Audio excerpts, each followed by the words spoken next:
like to welcome all of you here this morning on Veterans Day, and we are very proud to introduce and welcome our board chair, Bob Newton, who is also a veteran of the United States of America. Thank you very much.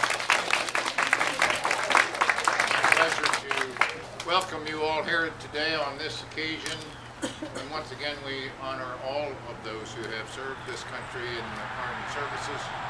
We honor those who are here today and those who are elsewhere in the country, but we also take a special moment to remember those who have given the ultimate sacrifice in order that the rest of us might enjoy the freedoms and liberties that are representative in our Constitution. We're happy to also recognize the new partnership between Hospice and Palliative Care of Greensboro and hospices nationwide and the Veterans Administration, wherein hospice organizations across our country seek to improve the services that we provide to veterans of our armed services as they return home and become part of our communities. So perhaps you've read something about that recently in publicity, and I urge you to follow that story because it's a heartwarming partnership that we hope will blossom and flourish and serve our veterans very well. Pat Gibbons is right here. Pat Singson unfortunately could not be with us due to some long-standing plans for travel. She's on the West Coast today, but she did send a message, and I would like to read it to you.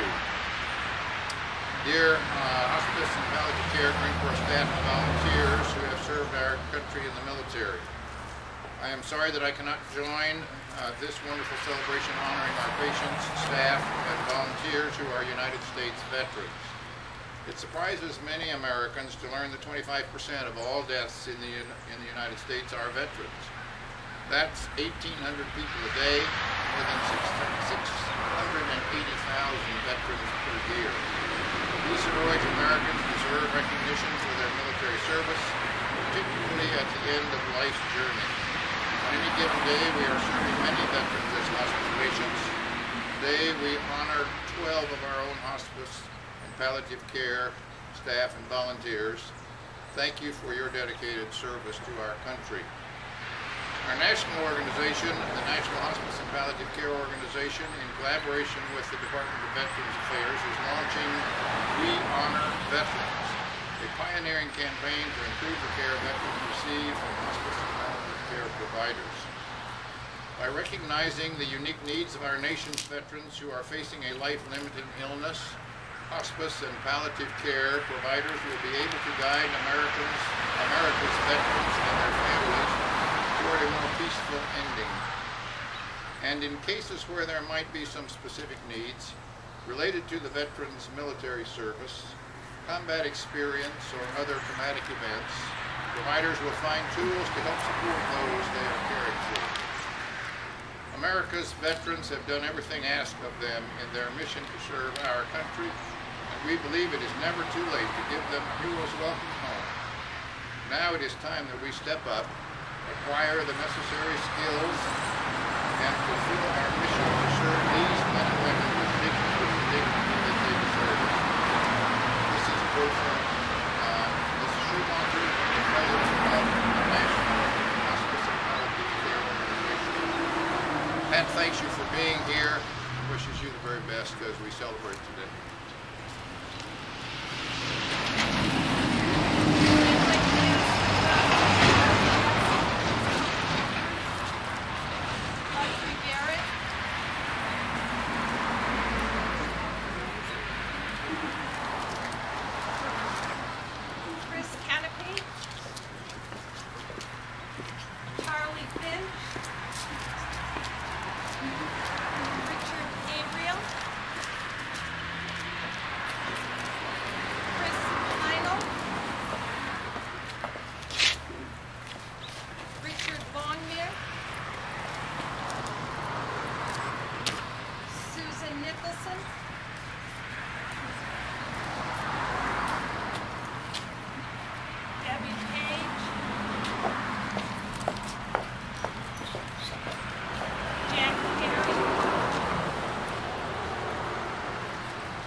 Chris.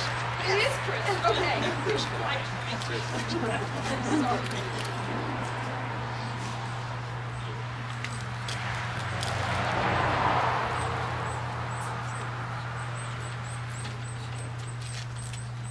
Charlie Fish. Richard Gabriel.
Good.